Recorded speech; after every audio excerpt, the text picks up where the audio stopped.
Dans cet épisode, vous verrez que le chauffeur de Maleka réfléchit à la raison pour laquelle il a dit à Madame Tanuja dans quelle pièce se trouvait Maleka.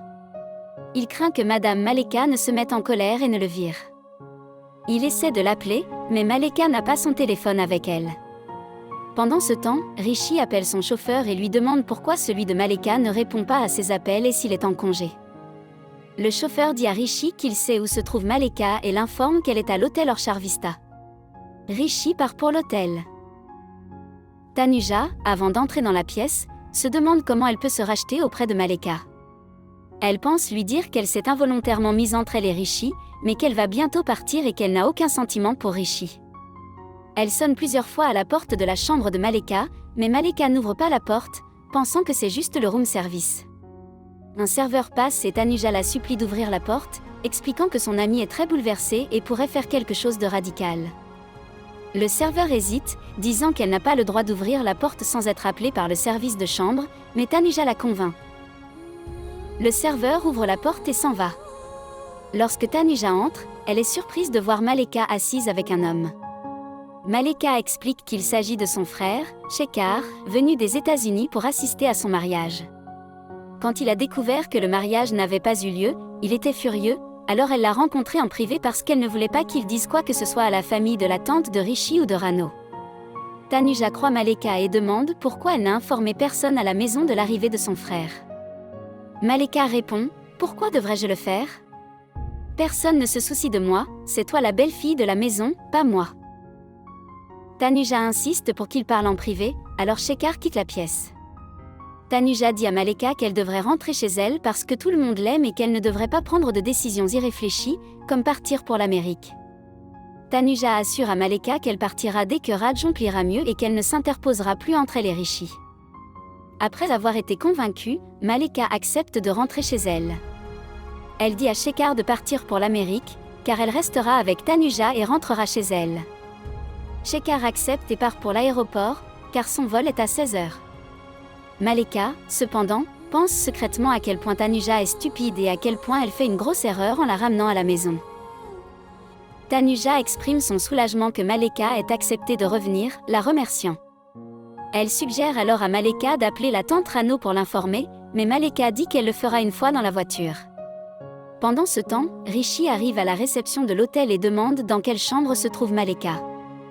Après quelques instants d'attente, la réceptionniste l'informe qu'elle est dans la chambre 303. Alors que Rishi se dirige vers la chambre, il heurte Shekhar et leur bagage tombe. Shekhar part rapidement sans interagir avec Rishi, qui récupère ses affaires et se dirige vers la pièce. Cependant, le directeur de l'hôtel arrête Rishi pour parler, et pendant ce temps, Tanuja et Maleka quittent l'hôtel et rentrent chez elle. Quand Rishi rentre chez lui, il trouve Maleka assise avec Rano, qui la nourrit et exprime à quel point tout le monde était inquiet. En voyant Rishi, Maleka s'approche de lui et s'excuse d'être partie sans en informer personne, reconnaissant les problèmes qu'elle a causés. Rishi dit qu'il est parti à sa recherche. Maleka l'en remercie et lui explique qu'elle envisageait de partir en Amérique avec son frère, bouleversée après avoir tout appris. Cependant, Tanuja s'est présentée, l'a arrêtée et l'a ramenée. Plus tard, grand-mère confronte Tanuja, lui demandant ce qu'elle veut et pourquoi elle sème la confusion. Elle se demande pourquoi Tanuja s'est assise au mandat de mariage à la place de Maleka et l'a maintenant ramenée à la maison en tant que coépouse. Tanuja se défend, affirmant qu'elle n'a trompé personne intentionnellement et qu'elle n'a fait que ce qu'on lui a dit. Elle insiste sur le fait qu'elle ne veut faire de mal à personne dans la famille. Après la dispute, Tanuja quitte la pièce.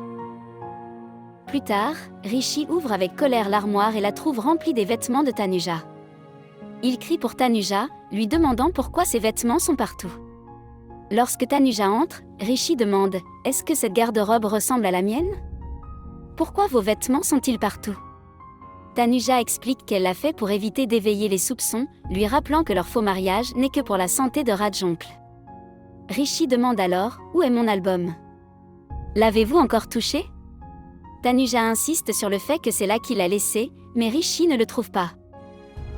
Plus tard, grand-mère affronte Tanuja, lui demandant ce qu'elle veut et pourquoi elle sème la confusion. Elle se demande pourquoi Tanuja s'est assise au mandat de mariage à la place de Maleka et l'a maintenant ramenée à la maison en tant que coépouse. Tanuja se défend, affirmant qu'elle n'a trompé personne intentionnellement et qu'elle n'a fait que ce qu'on lui a dit.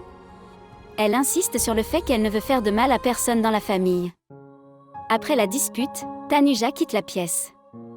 Plus tard, Rishi ouvre avec colère l'armoire et trouve les vêtements de Tanuja remplis.